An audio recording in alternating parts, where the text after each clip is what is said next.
le souffle de Dieu. Je veux vivre dans l'amour, donne-moi assez d'amour.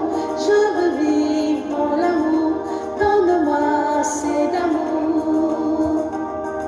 La vie n'est pas de l'humour, évitons tous les détours qui jettent l'amour dans un four. La vie n'est pas de l'humour, évitons tous les détours qui jettent l'amour dans un four.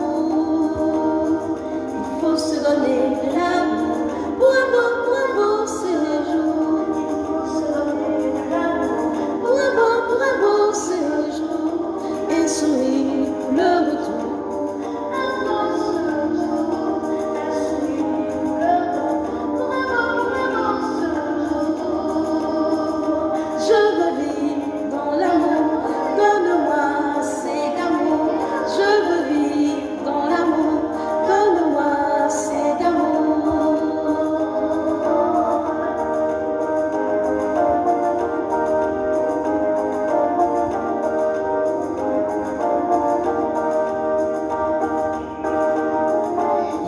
Donner de l'amour, la vie ne nous laisse pas trop de jours. J'aimerais vivre le peu de temps dans l'amour. Il faut se donner de l'amour, la vie ne nous laisse pas trop de jours. J'aimerais vivre le peu de temps dans l'amour. L'amour est une grâce de Dieu, l'amour est une grâce de Dieu, l'amour est le souffle de Dieu. Je veux vivre dans l'amour, donne-moi assez d'amour.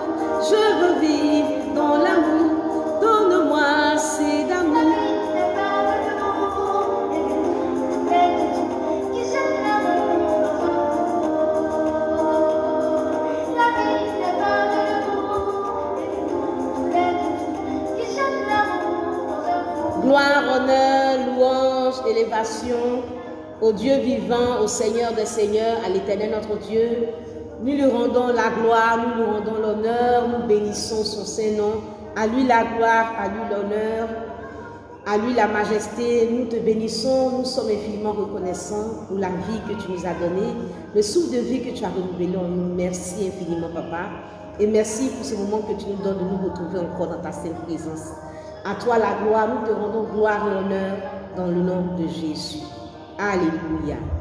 Famille royale, aimés rois et mes reines, je vous salue dans le précieux, glorieux, suprême, merveilleux nom de notre Seigneur et Sauveur, Jésus-Christ de Nazareth. Théophile, Afaï Guy, Dieu te bénisse. Mélissa Accro, Dieu te bénisse. Angélin Trésor, Dieu te bénisse. Estelle Nyagbi, Dieu te bénisse. Lima Genèse, Dieu te bénisse. Amélie Abigail, Dieu te bénisse. Chantronésime, Dieu te bénisse. Grâce Rouana, Dieu te bénisse, Dieu bénisse tous les bien-aimés qui sont connectés. À Jésus la gloire, à Jésus l'honneur, soyez bénis. Sans plus tarder, bien-aimés, nous allons continuer notre réflexion. Je crois, c'est vendredi que nous avons parlé d'amour, de relations entre conjoints, et nous continuons encore aujourd'hui. Nous continuons et je veux encourager les uns et les autres, ceux qui n'avaient pas suivi les autres vidéos, après cette vidéo, à partir en arrière et puis écouter les vidéos précédentes. Je crois que ça va vous édifier, ça va vous faire du bien et vous allez encore mieux comprendre la suite, c'est-à-dire cette vidéo et les vidéos suivantes. Que Dieu vous bénisse et que la grâce du Seigneur soit avec vous. Nous partons donc dans les Saintes Écritures. Nous allons lire 2 Rois, le chapitre 4, à partir du verset 1. Je lis la parole du Seigneur. Une femme d'entre les femmes des fils des prophètes cria à Élisée en disant: ton serviteur, mon mari, est mort, et tu sais que ton serviteur craignait l'Éternel. Or, le créancier est venu pour prendre mes 2 enfants et en faire ses esclaves. Élisée lui dit: que puis-je faire pour toi? Dis-moi, qu'as-tu à la maison? Elle répondit: ta servante n'a rien du tout à la maison qu'un vase d'huile. Et il dit: Va demander au dehors des vases, chez tous tes voisins, des vases vides, et n'en demande pas un petit nombre. Quand tu seras entré, tu fermeras la porte sur toi et sur tes enfants, tu verseras dans tous ces vases et tu mettras de côté ceux qui seront pleins. Alors elle le quitta. Elle ferma la porte sur elle et sur ses enfants. Il lui présentait les vases et elle versait. Et lorsque les vases furent pleins, elle dit à son fils, présente-moi encore un vase. Mais il lui répondit, il n'y a plus de vase. Et l'huile s'arrêta. Elle alla le rapporter à l'homme de Dieu. Et il dit, va vendre l'huile et paie ta dette et tu vivras toi et tes fils de ce qui restera. Que Dieu bénisse sa parole. Nous rendons gloire à notre Dieu, gloire à notre Seigneur. Bien-aimés, ici dans ce texte, nous voyons un créancier. Nous voyons un créancier. Et le créancier était dans ses droits. Le créancier avait raison parce que cette dame, cette veuve, lui devait et elle devait régler sa dette. Et cela n'a pas été fait. Donc le créancier est dans ses droits. Il a raison. Mais ici, nous voyons un créancier qui menace cette veuve. Parce que cette veuve lui devait. Et comme elle n'avait pas payé sa dette, alors il menaçait de prendre des enfants. Et il allait faire de ses enfants des esclaves. Bien-aimés du Seigneur, nous voyons ici un créancier qui a une réaction démesurée. Ce qu'il exige est excessif. Ça dépasse un peu les bords. Et je peux dire qu'on peut taxer ce créancier de mauvais créancier, entre guillemets. Ce créancier veut s'emparer des enfants pour en faire des esclaves. Je trouve que c'est un peu trop poussé. Même s'il est dans ses droits, même si je lui reconnais ses droits, mais vouloir prendre les enfants pour en faire des esclaves, c'est un peu poussé. Il est dans ses droits, il a raison, mais il dépasse les bords. Elle lui doit, c'est vrai.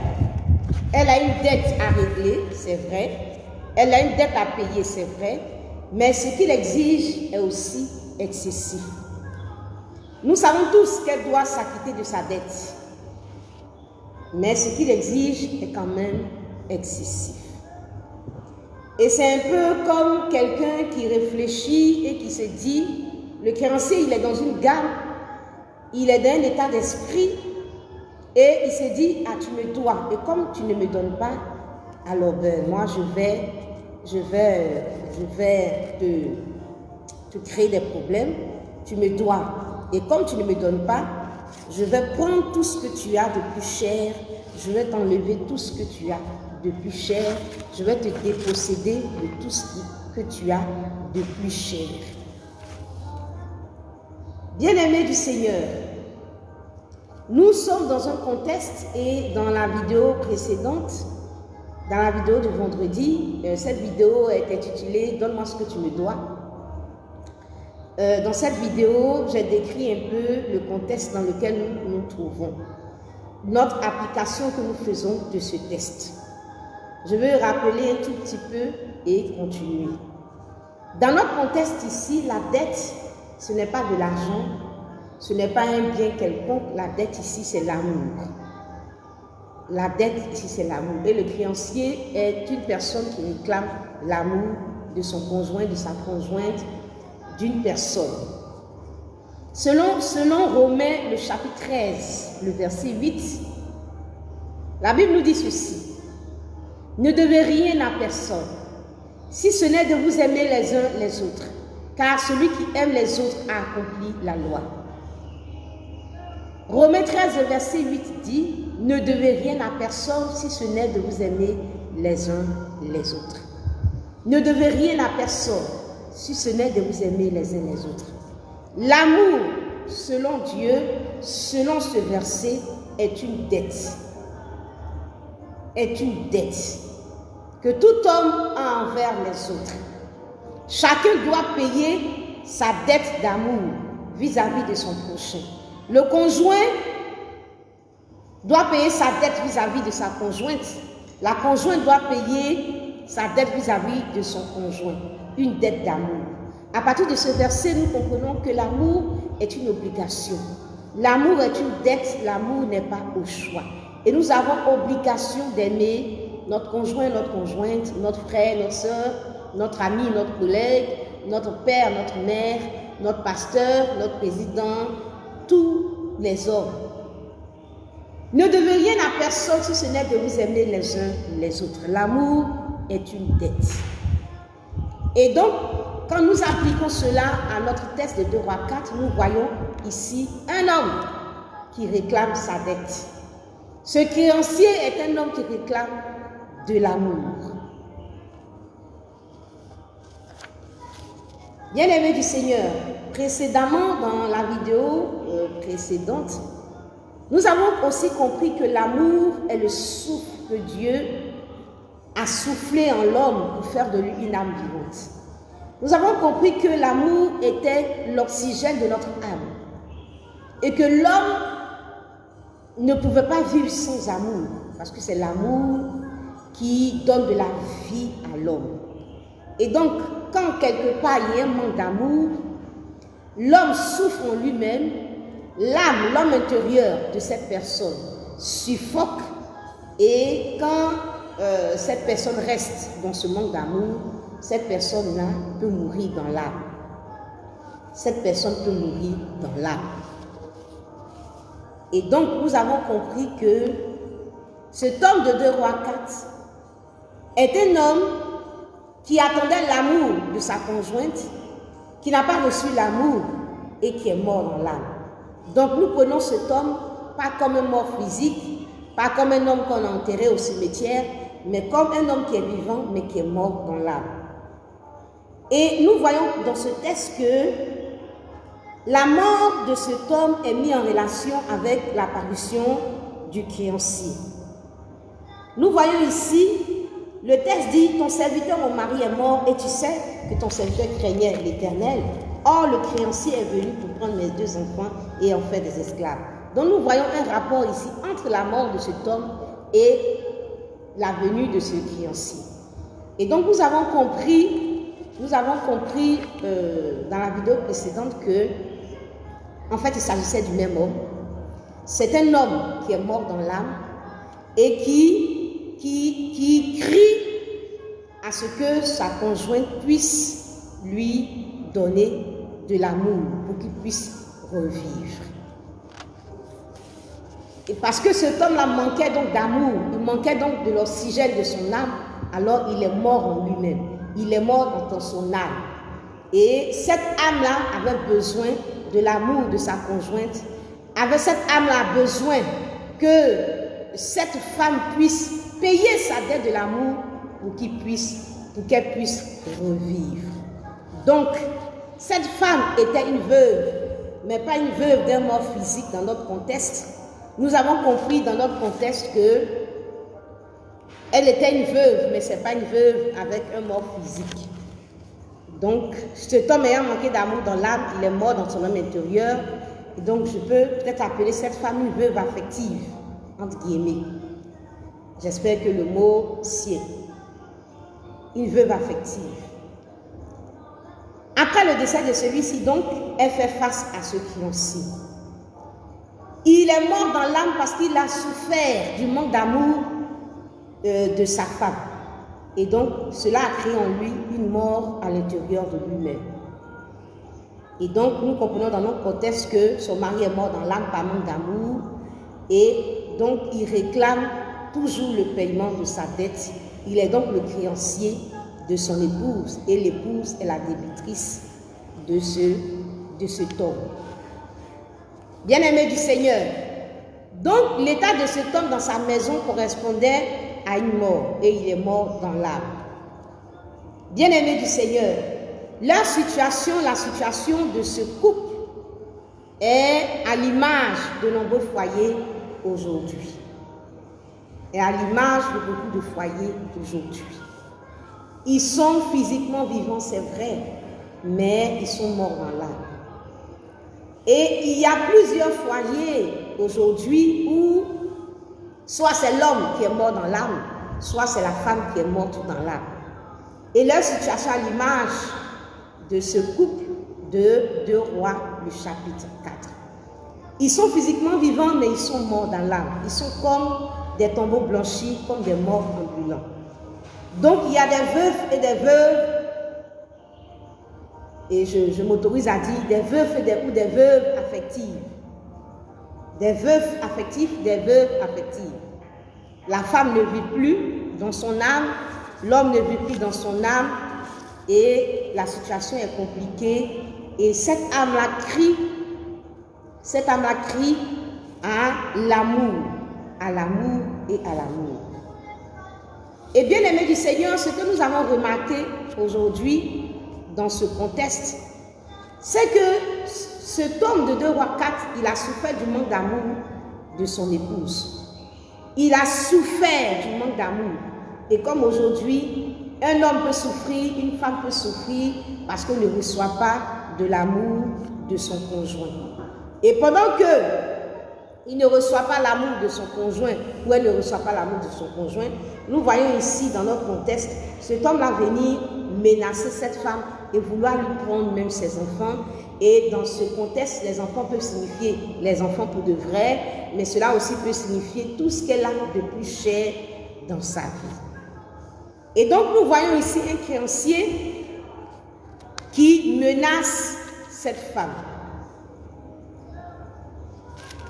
Il menace cette femme, le créancier menace cette femme. Bien-aimé du Seigneur, je veux dire d'abord à quelqu'un ici que le fait même de ne pas manifester de l'amour à ton épouse ou à ton époux, à ton conjoint, à une personne, risque de vous amener dans une situation vraiment inconfortable. Et j'encourage chacun à ne pas se retrouver dans ce genre de situation. À ne pas laisser le diable venir voler la semence de l'amour qui est dans son cœur. Je veux maintenant continuer et dire que ce créancier qui est mort dans l'âme et qui réclame vraiment la dette de son amour est venu et il est dans un état d'esprit qui est un peu difficile. Il est le créancier, il a droit à sa créance. Il vient et il s'est dit j'ai un droit de créance à l'encontre de son débiteur. Et il poursuit son débiteur. Mais quand il est venu, il est prêt à prendre les enfants pour les rendre esclaves. Donc c'est un créancier qui est venu dans une certaine colère. Bien-aimés du Seigneur, il y a des personnes qui, parce que leur conjointe ne leur donne pas l'amour, et c'est tout à fait normal, ne se sentent pas bien, ils meurent dans l'âme, leur âme crie vraiment à recevoir l'amour de leur conjoint, et ne recevant pas cet amour-là, ces personnes se mettent dans un état vraiment compliqué, comme ce créancier. Il est venu avec colère, il veut tout mélanger, il veut tout gâter. Il veut tout mélanger, il veut tout gâter. Bien-aimé du Seigneur, certains conjoints, parce que l'autre n'a pas répondu à leurs attentes, parce que l'autre a été méchant, parce qu'ils ont espéré l'amour, ils ont attendu l'amour, ils n'ont pas reçu l'amour, parce que l'autre, à la place de l'amour, leur a donné le mépris, leur a servi la méchanceté, alors ces personnes-là se lèvent et se trouvent dans un état vraiment compliqué. Et ce créancier est venu avec colère. Et tu peux retrouver ces créanciers-là vraiment dans une certaine colère. Il veut tout mélanger, il veut tout gâter. Il y a des femmes parce que leur mari les a tellement maltraités que pour finir, elles se lèvent, elles veulent tout mélanger, elles veulent tout gâter. Il y a des hommes parce que leur épouse leur a fait subir tellement de choses qu'ils veulent tout mélanger, ils veulent tout gâter. Ce créancier, il veut arracher ce que cette femme a de plus précieux. Il veut lui faire mal. Il veut lui faire mal. Et elle doit payer ce qu'elle lui a fait. Et il y a des femmes aujourd'hui qui sont dans un état d'esprit tel que leur conjoint, leur fiancé ou leur fiancé, leur époux, en tout cas, doit payer pour tout le mal qu'il leur a fait. Pour tout le mal qu'il leur a fait. Et ce créancier-là est dans cet état d'esprit. Elle va payer ce qu'elle m'a fait. Elle va me sentir ou il va me sentir. Bien-aimé du Seigneur, il y a des gens aujourd'hui qui sont dans cet état-là. Elle va me sentir, il va me sentir. Il a été méchant envers moi, mais il va voir ce que je vais lui montrer. Bien-aimé du Seigneur, et pourtant cet homme-là, la veuve rendait un bon témoignage de lui. Dès lors, Dieu te bénisse. Yapi Abraham, Dieu te bénisse. La Bible nous dit que cette femme-là rendait un bon témoignage de lui. Ce créancier, ce mari-là, il était un homme bon. Cette femme, cette débitrice, cette veuve rendait un bon témoignage de lui. Parce qu'elle a dit à Élisée, ton serviteur, mon mari, est mort. Et tu sais que ton serviteur craignait l'Éternel. Or, le créancier est venu pour prendre mes 2 enfants et en faire ses esclaves. Bien-aimés du Seigneur, cette femme rendait un bon témoignage. Et je nous ai dit dans notre contexte que Élisée était le type de Jésus-Christ. Élisée, dans notre contexte, c'est Dieu. Est Dieu. Et donc, cette femme reconnaît même devant Dieu que son mari était un bon mari. C'est comme un homme qui peut reconnaître que son épouse est une bonne femme devant le Seigneur. Elle témoigne et elle dit que non seulement il était un serviteur de Dieu, il servait le Seigneur, mais c'était quelqu'un qui avait la crainte de Dieu. Donc au départ, c'est une personne qui aime Dieu. Au départ, c'est une personne qui craint Dieu. Au départ, c'est une personne à qui il n'y a rien à reprocher. Nous voyons une personne, un époux ou une épouse vraiment irréprochable. Et je crois qu'il n'y a pas mieux que son épouse pour rendre le témoignage de sa vie. Il craint Dieu. Il marchait dans les voies du Seigneur. Il trouvait un grand plaisir dans les commandements de Dieu. Il fait ce qui est bon devant Dieu. Il donne de l'amour à tous ceux qui sont autour de lui. Bien-aimé du Seigneur, je veux encore préciser que c'était la